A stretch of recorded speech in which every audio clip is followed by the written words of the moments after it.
Tesla just reported a record sales plunge. Sales of its electric vehicles fell more than 18% in the last 3 months.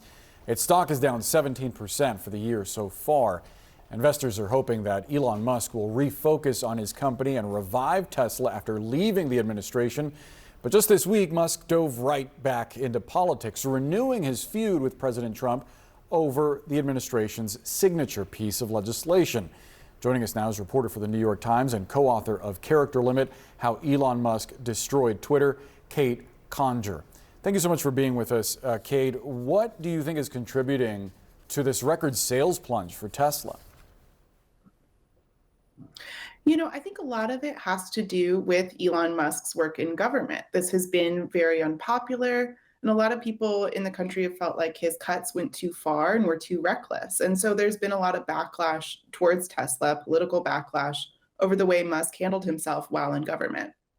Do you think that Musk is now trying to remake or temper some of his more extreme statements? I saw that he posted on social media some measure of regret for having walked out with that chainsaw that the Argentinian president Javier Milei gave him, saying that he understands now that it lacked empathy. Do you think he's trying to wash his image a bit now?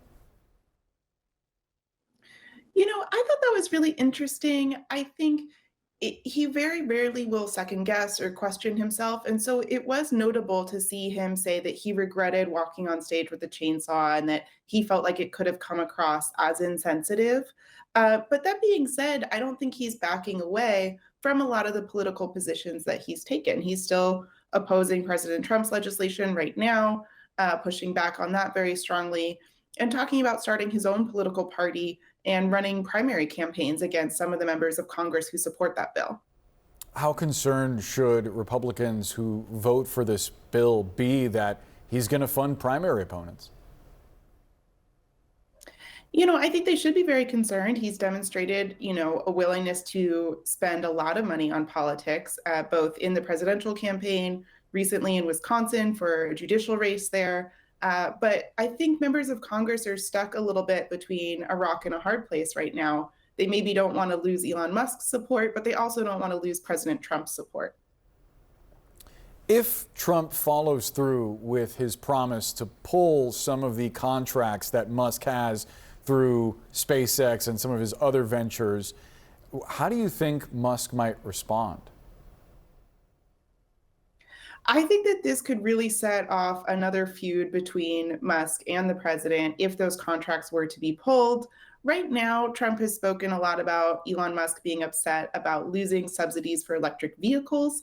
And Musk has said that that's not something that he feels very strongly about. As long as the playing field is level for other electric vehicle manufacturers, he hasn't seemed too worried about that. But where the majority of his government contracts come from is SpaceX and its internet provider Starlink. And pulling contracts there would really be detrimental to SpaceX. It could create a lot of problems for the U.S. In terms of space programs, internet service in disaster areas, and things like that.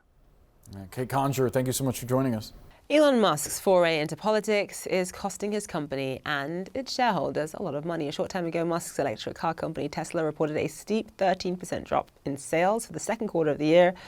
Wall Street was already bracing for some horrific figures, and after the report came out, Tesla's stock actually rose.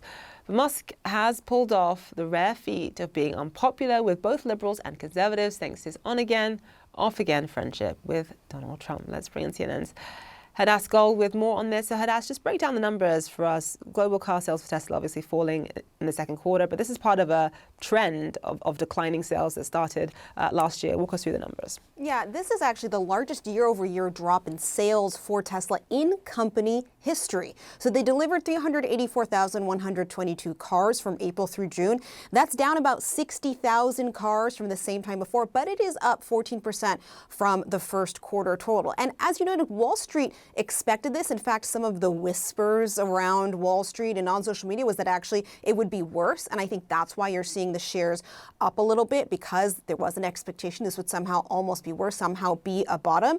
And one of the reasons, there are several reasons why this is happening. First of all, is that Elon Musk and Tesla have been focusing so much of their energy and time on autonomous driving, on these sort of future projects. We saw Robotaxi launched in Austin. Elon Musk has talked about how AI and robotics and Robotaxi, they really feel as though that is the future of Tesla, less so on pumping out new models of these cars. We're obviously, of course, seeing increased competition from places like China.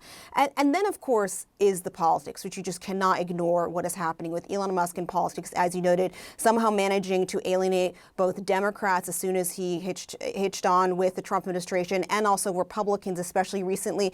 We know, of course, that investors have wanted Elon Musk to fully focus on Tesla, on his companies, because they believe that is how the companies will do best. Obviously, what we've seen from Elon Musk in the last few days especially leads us to believe that is not going to be the case, especially as he says he's going to support primary challengers in the next midterm election and potentially even start an entirely new American political party that he's calling the American Party. I am sure a lot of Tesla investors are just sitting there saying, oh no, please, not this. Please don't. Please don't. Please focus on what you do best. All right, Hadass Gold, live for us there. Thank you so much. For some more perspective on this, let's bring in Sean O'Kane. He's a senior reporter for TechCrunch, who follows the technology of transportation. Sean, thank you so much for being with us. As Hadass was saying, part of the reason why Tesla's global car sales have been slumping is because Elon Musk really believes the future of Tesla doesn't sort of just lie with pumping out new models of Tesla vehicles, but actually with autonomous vehicles, with self-driving cars, with robo-taxis and that sort of thing. Walk us through how that ideology may have impacted sales in the second quarter. I mean, it's been pretty clear for a while for people who watch Tesla that Elon doesn't seem very interested in being a car company or a car salesman anymore, which is why it's especially fascinating that last week he let go of his top sales executive, a guy named Omid Afshar, who is basically been his right-hand man for the last 5 or 6 years, maybe even further than that. And now Elon's sort of taking the reins and having the sales team directly report to him. So yeah, he's been so focused on robotics and autonomy. The company even warned at the beginning of last year, hey, we're between, quote, 2 major growth waves, and that next growth wave was going to be driven by autonomous vehicles, mass produced. And we're just not there yet. We're seeing some limited trials with just, a few invitees in Austin. We don't know how fast any of that is going to scale, and Tesla is still yet to prove that technology will work 100% of the time and will be safe 100% of the time at scale. And just in terms of a separate issue, in addition to sort of focusing on autonomous vehicles, part of it is the fact that Tesla is getting a lot of competition from Chinese electric vehicle companies that are sort of more affordable and newer. Walk us through that aspect of it too. Yeah, I mean, there's clearly a lot of competition coming from China. It's not coming to the US, but it's coming to a lot of other markets that Tesla is in, especially Europe, which is why it's had so much trouble keeping its sales up over there. It's had a lot of trouble in China. China's put some tariffs on US imports, which has hurt what was already a pretty vulnerable vehicles in the Model S and Model X. And Tesla has waffled on its plans to make more affordable vehicles over the last few years. I mean, Musk preferred going down the road of doing the Cybertruck, and especially the higher end of the Cybertruck. Remember, that was supposed to cost $40,000 when it was originally announced in 2019. We haven't seen any price close to that since it's been on sale. And instead, internally, Musk killed a project to make a vehicle that cost $25,000. There were people inside the company who were really trying to convince him of this, and they backed off that plan. And instead, the company has spent basically the last year promising these vague promises about making more, quote unquote, more affordable models, but without really saying what those will be. All we do know from a lot of reporting is that that's not this $25,000 car that was sort of on and off a bunch inside the company. And we were told by Tesla in regulatory filings and on earnings calls going back a couple quarters now that those new, more affordable vehicles would be in production by the end of the first half year. We're here in the second half, and we have no idea what's happening with those models.